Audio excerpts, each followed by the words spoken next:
Next concept that we discussing is touching of metallic space. Metallic space को अगर आप touch करेंगे तो उनके बीच में चार्ज का डिस्ट्रीब्यूशन कैसे होगा, ये हमारा नेक्स्ट पॉइंट ऑफ डिस्कशन है। ठीक है, तो समझ लीजिए कि फॉर एग्जांपल यहाँ पे we have let's say first metallic sphere, और ये फर्स्ट मेटालिक स्फीयर का समझ लीजिए कि रेडियस आपका R1 है।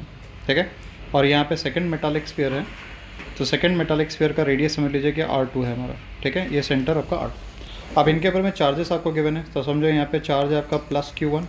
ठीक है, तो यहाँ पे क्या हो जाएगा, let's say this charges Q1, और इसके ऊपर में समझो positive charge, again we have positive charges like this, and let's say this second charge is also Q2। ठीक है, क्लियर है यहाँ तक है।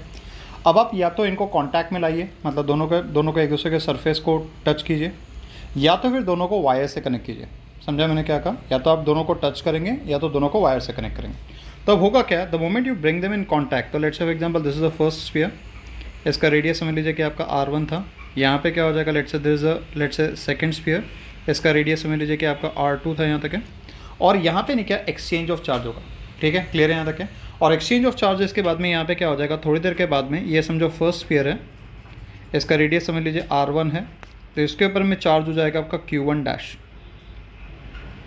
ठीक है, तो ये लेट से ये चार्ज कितना हो जाएगा आपका Q1 डैश हो जाएगा, और यहाँ पे सब समझो सेकंड स्फीयर है, लेट से रेडियस इज R2, और यहाँ पे हमारा चार्ज कितना हो जाएगा, लेट से this charge is Q2 dash.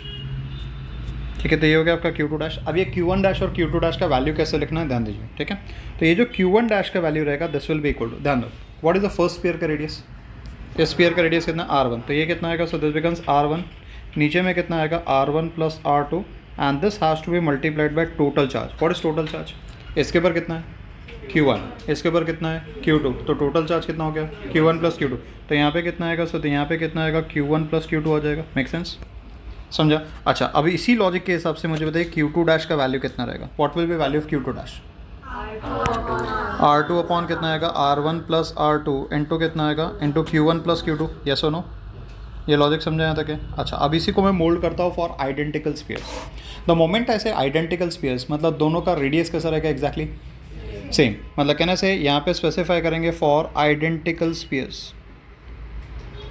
ठीक है, तो we are talking about identical spheres. तो आइडेंटिकल स्फीयर्स के केस में क्या हो जाएगा, सिंपली हम लोग स्पेसिफाई करेंगे R1 is same as R2 is same as कितना आएगा, R आ जाएगा।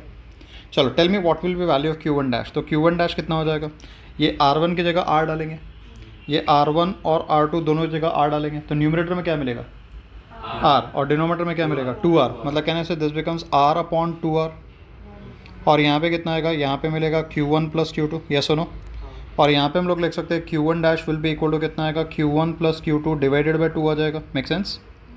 अच्छा, ये मेरा Q1 डैश का वैल्यू है। सेम वैल्यू किसका आएगा, हमारा Q2 डैश का भी वैल्यू एक्जैक्टली सेम आएगा, and Q2 dash value will also be equal to कितना आएगा, Q1 plus Q2, and this whole thing has to be divided by 2। Yes और नो, क्लियर है।